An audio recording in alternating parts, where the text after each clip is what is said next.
All right, so welcome everyone to another video of Financial Gateways. You're with me, Ansh R. Hiran, and this is another episode of Weekly Market Analysis. Let's go.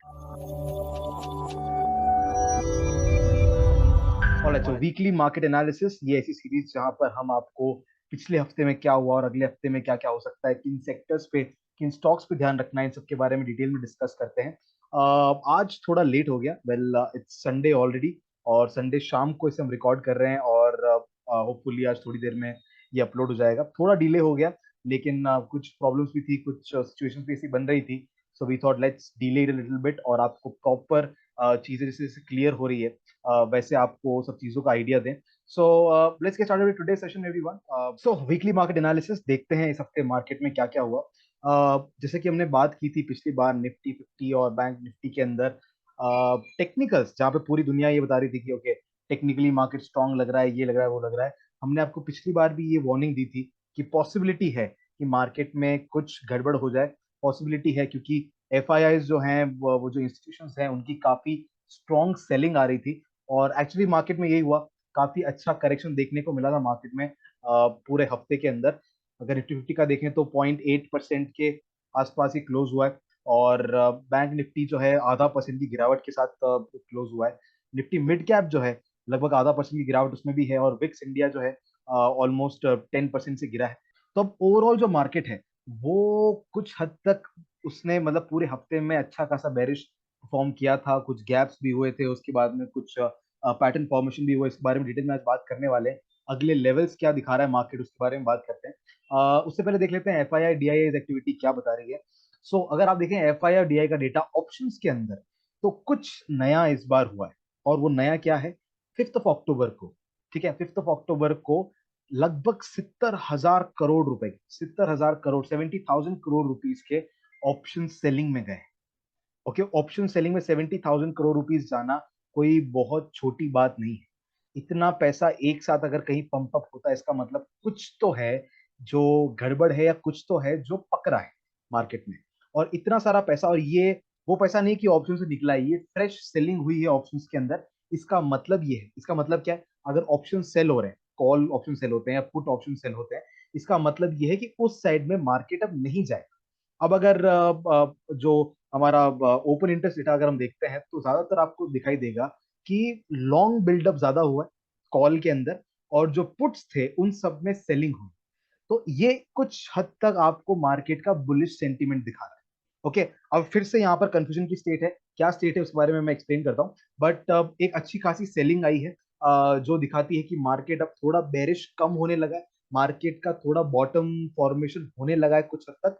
और let's see आगे क्या होता है। अगर futures की बात करें तो फ्यूचर्स में पिछले कुछ दिनों से थोड़ा सा पैसा पंप हुआ है, बट उससे पहले अगर बात करें स्टॉक के फ्यूचर्स की या ऑप्शन के फ्यूचर्स, इंडेक्स के फ्यूचर्स की, तो अच्छी खासी सेलिंग भी हमें देखने को मिली थी। अब कुछ एक दो दिनों से रिकवरी के चांसेस वहां पर दिख रहे हैं, बट कोई बहुत स्ट्रॉन्ग बाय नहीं है, कोई स्ट्रॉन्ग अच्छे खासी पोजीशंस नहीं है जिसको हम देखकर कॉन्फिडेंट हो सके कि मार्केट अभी बहुत स्ट्रॉन्ग है। अब अगर बात करें सेक्टर जो आपको अगले हफ्ते देखने चाहिए, जो कि मेजर सपोर्ट के ऊपर है, या फिर जो कि अच्छे खासे ब्रेकआउट वगैरह दिखा रहे हैं, तो उसमें रियलिटी सेक्टर है, आईटी है, मीडिया है, फार्मा है, प्राइवेट बैंक्स है, एनर्जी और ऑटो। ये सारे सेक्टर्स में इस हफ्ते कुछ इस तरह की परफॉर्मेंस रही, और ये सब सेक्टर्स कुछ अच्छे लेवल्स पर आए हैं, कुछ अच्छे सपोर्ट लेवल्स पर आए हैं, जहां से इनमें कुछ चेंजेस आने की पॉसिबिलिटी है। अब अगर बात करें जो लास्ट वीकली मार्केट एनालिसिस हमने स्टॉक दिए थे, तो उनमें क्या परफॉर्मेंस हुई है। तो JSW steel trade not activated, तो कोई दिक्कत नहीं है। सिंजीन के अंदर 1.4% का रिटर्न है, अभी भी एक्टिव है। अल्ट्रा सेमको जो है उसमें स्टॉप लॉस हो गया। वेल, इस बार काफी हमारे स्टॉप लॉसेस ट्रिगर हुए, क्योंकि मार्केट अच्छा खासा करेक्ट हो रहा था। तो जितने भी हमारे ट्रेड्स थे वो सारे बुलिश ट्रेड थे, सारे लॉन्ग ट्रेड्स थे। तो क्योंकि मार्केट नीचे गिरा है, तो सब में छोटे छोटे जो स्टॉप लॉसेस थे हमारे, वो ट्रिगर हुए हैं। पूना वाला फिनकॉप के अंदर 2% का प्रॉफिट अभी चल रहा है, एक्टिव है ट्रेड अभी भी। विप्रो जो है ट्रेड एक्टिवेट नहीं हुआ। गोदरेज गोदरेज प्रॉपर्टीज जो है ऑलमोस्ट 5% का प्रॉफिट इसमें मिला है, 5 से ज्यादा का मिला है, और हम इसको बुक किया है। एल्केम वो भी एक्टिवेट नहीं। अगर बात करें उससे पहले जो हमारे स्टॉक्स एक्टिवेट, अगर हम बात करें उन स्टॉक्स की जो पिछले हफ्ते से पहले ही एक्टिवेट हो चुके थे, तो उसमें एनएमडीसी के अंदर 3.9495% का प्रॉफिट अभी दिख रहा है। एक्साइड इंडस्ट्रीज के अंदर लगभग 2% का प्रॉफिट दिख रहा है। और ग्रासिम इंडस्ट्रीज और बजाज ऑटो, ये दोनों में स्टॉप लॉस हमारे ट्रिगर हुए हैं। वहां जहाँ लेवल था वहां पर सपोर्ट तो लिया था, बट सपोर्ट के बाद फिर जब वो एक अच्छा सा गैप डाउन खुला मार्केट में, तो वो स्टॉप लॉस हमारा लेके चला गया। दैट्स फाइन, दैट्स फाइन, क्योंकि वहां पर सपोर्ट के ऊपर ट्रेड था, तो छोटा सा स्टॉप लॉस हुआ, उसमें कोई इशू नहीं है। Those were happy stop losses actually. So ये तो था मार्केट का पिछले हफ्ते का हाल। अब देखते हैं अगले हफ्ते मार्केट में क्या हो सकता है।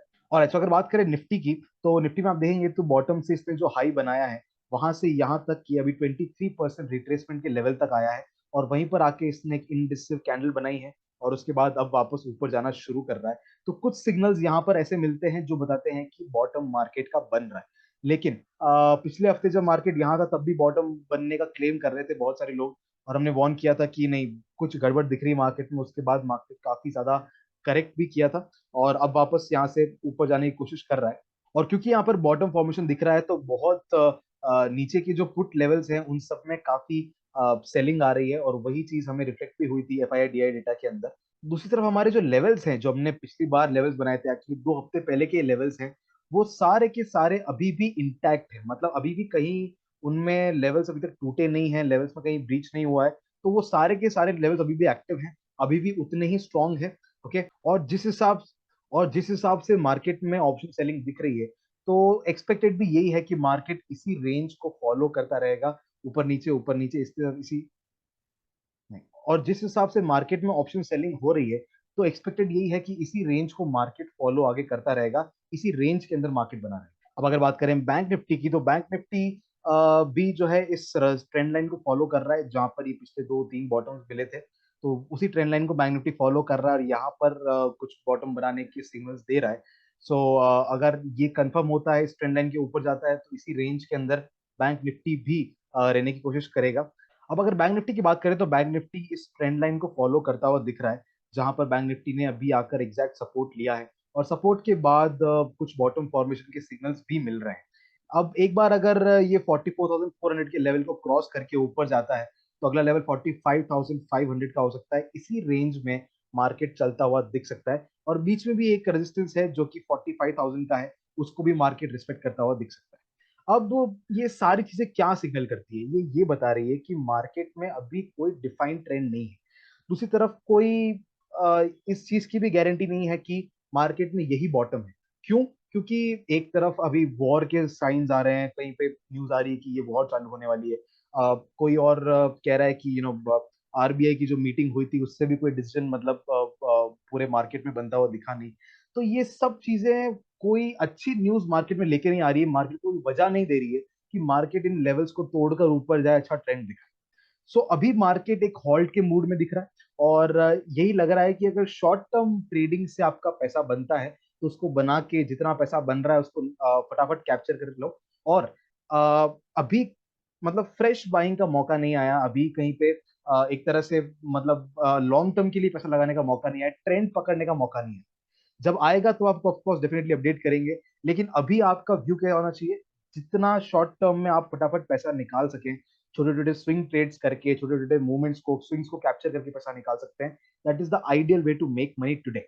और let's move on to the next part of the series, जब आपके लिए अगले हफ्ते कौन से स्टॉक्स चल सकते हैं उनकी लिस्ट लेकर आते हैं। हमारी लिस्ट में पहला नाम जो है दैट इज विप्रो। अब मुझे थोड़ा डर भी लग रहा है, क्योंकि मार्केट थोड़ा बेरिश है, तो हो सकता है स्टॉक्स चले ना चले। ऑलरेडी लास्ट वीक हमारे 3 स्टॉप लॉसेस ट्रिगर हुए हैं, बट लेट्स सी क्या होता है मार्केट में।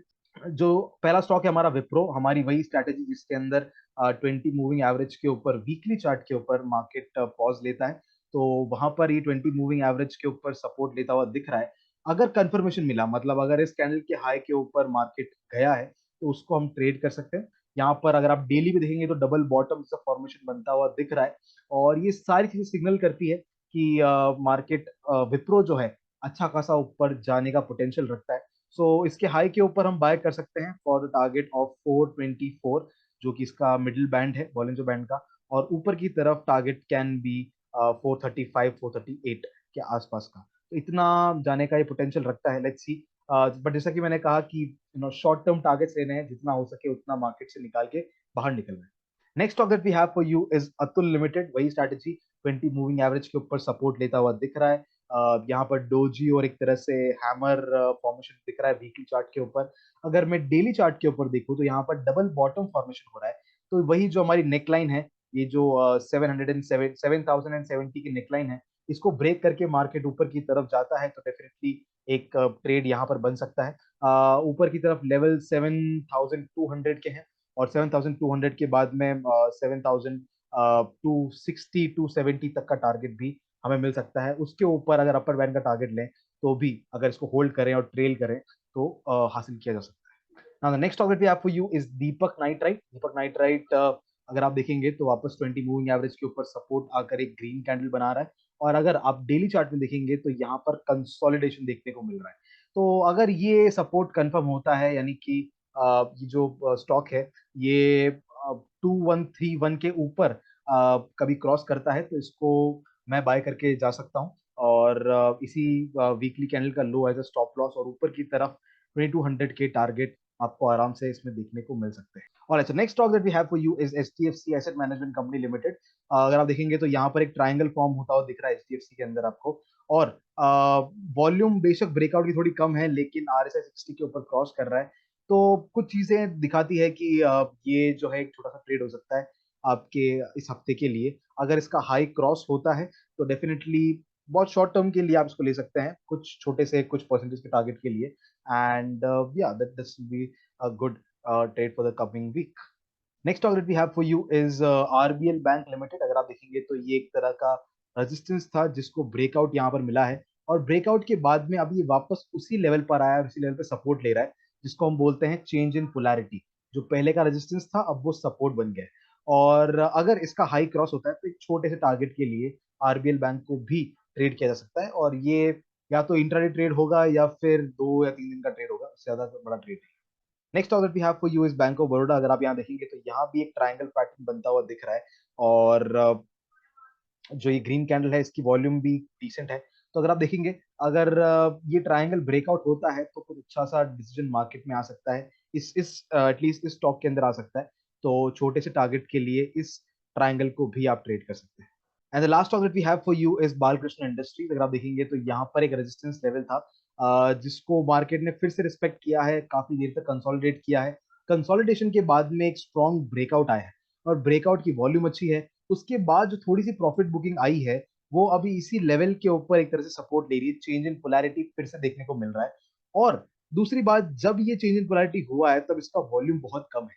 ये सब चीजें सिग्नल करती है कि मार्केट में जो ये ब्रेकआउट हुआ है वो स्ट्रॉन्ग है, और अगर ये चेंज इन पोलैरिटी कंफर्म होता है, यहाँ पर एक कल सपोर्ट कैंडल बनती है, सपोर्ट कंफर्म होता है, तो बालकृष्ण इंडस्ट्रीज एक अच्छा ट्रेड हो सकता है for the coming week.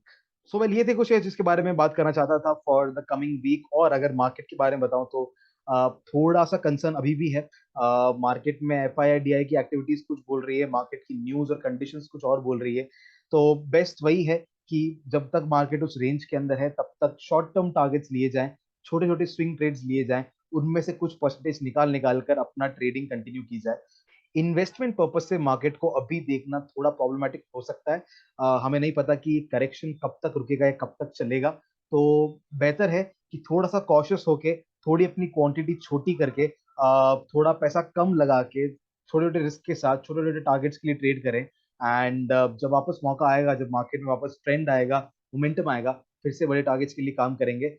So well, यही सब था जो डिस्कस करना था इस वीडियो में। और जहां पर जैसे कि आपने देखा भी कि पिछली बार हमने कहा था थोड़ा कंसर्न है मार्केट में, मार्केट ने एक्चुअली इस चीज को फॉलो किया। जहां लोग हर कोई बुलिश हो रहा था उस चीज को लेकर, हमने करेक्शन की बात की थी, मार्केट में करेक्शन आया भी।